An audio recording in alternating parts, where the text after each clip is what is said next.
Srikakulam parliament Peerada Tilak Kalinga BC, Vizianagaram Bellana Chandrasekhar తూర్పు Kapu BC, Visakhapatnam doctor Botsa Jhansi Lakshmi తూర్పు Kapu BC, Anakapalli BC, Araku Chetti Tanujarani Valmiki ST, Kakinada Chalamasetti Sunil Kapu OC, Amalapuram Rapaka Varaprasad SC, Rajahmundry Guduru Srinivasarao Settibalija BC, Narasapuram Guduru Udaya Umabala Settibalija BC,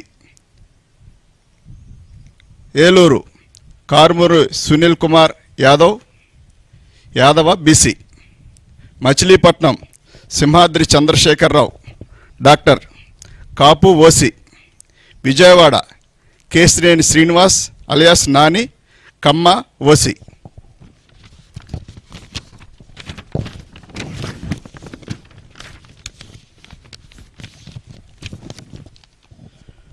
Guntur Kilari Venkata Rosaiah కాపు OC, Narasaraopet Poluboina Anil Kumar Yadava BC, Bapatla Nandigam Suresh Babu SC, Ongole Chevireddy Bhaskar Reddy OC, Nellore Venumbaka Vijayasai Reddy గారు Reddy OC, Tirupati Maddela Gurumoorthy SC, Chittoor N Reddeppa SC, Rajampet Peddireddy Venkata Mithun Reddy OC, Kadapa YS Avinash Reddy OC, Kurnool BY Ramaiah Boya BC, Nandyal Pocha Brahmananda Reddy OC, Hindupur Joladarasi Shantha Boya BC, Anantapur Mallagondla Shankar Narayana Kuruba BC. Finalist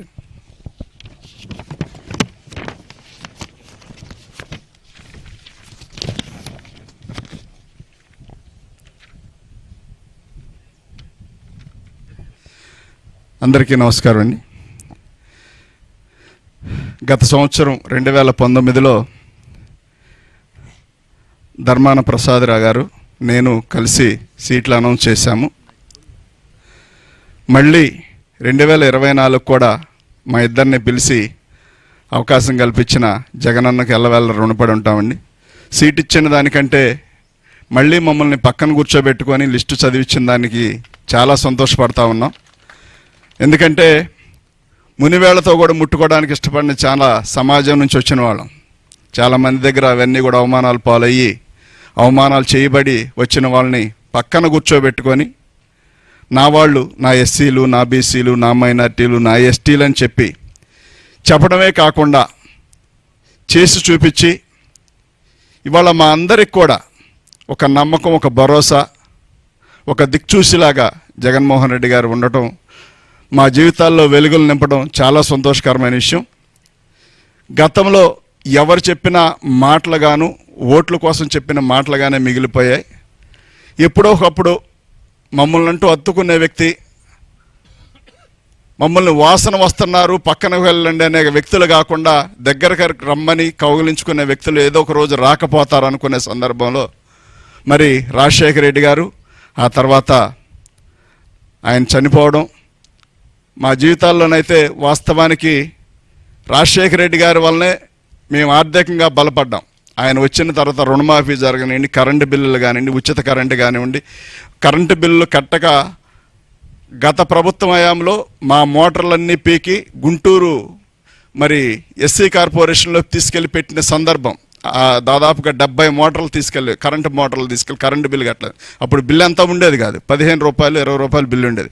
ఆ bill కట్టినప్పటికి కూడా మోటార్లన్నీ తీసుకెళ్ళి TDP ప్రభుత్వం అవన్నీ తీసుకెళ్ళి ఒక చోట గుట్టగా పెడితే మేము 100 సార్లు తిరిగినా కానీ ఆ మోటార్లు ఇవ్వలేదు, పైర్లన్నీ వదిలేసిన సందర్భం.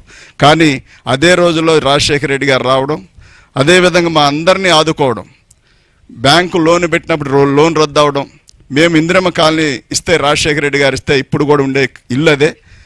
ఇన్ని రకాలుగా మాకు మేలు చేసిన రాజశేఖర రెడ్డి గారిని చూసాం. ఆ తర్వాత జగనన్న అది కాదు అన్నట్టుగా మా అందరిని హక్కుని చేర్చుకొని మా జీవితాల్లో వెలుగులు నింపి మా అందరినీ మరి తన సొంత మనుషుల్లాగా తన సొంత బిడ్డల్లా చూసుకుంటూ ఈ రాష్ట్రం మొత్తం మీద ఎస్సీలు, బీసీలు, మైనార్టీలు అందరూ కూడా జగన్మోహన్ రెడ్డి గారిని మరి ఆదరిస్తూ ఉన్నారు. ఇవాళ ఎవరు ఎంతమంది కలిసి వచ్చినప్పటికి కూడా రేపు భవిష్యత్తు దేవుడు పైన దేవుడు నిర్ణయించేది ఒకే ఒకటి, ఆయన ఆలోచన కలిగిన వ్యక్తినే ముందుకు తీసుకెళ్తాడే తప్ప మరో వ్యక్తిని ఆయన తీసుకెళ్లే ఉద్దేశం లేదు. కాబట్టి ఇంత మంచి అవకాశం కల్పించిన జగనన్నకు ఎల్లవేళ రుణపడి ఉంటుంది తప్ప మా వంతు మేమేం చేయగలిగే పరిస్థితి కాదు. ఎప్పుడు ఏదున్నా మాకు జగనన్న కోసం పనిచేయడమే తప్ప మరొకటి ఆశించకుండా జీవితకాలం రుణపడి ఉంటామని చెప్పి తెలియజేస్తూ ఈ చక్కటి అవకాశం కల్పించిన జగనన్నకు ఎల్లవేళ రుణపడి ఉంటామని తెలియజేస్తాను. Thank you.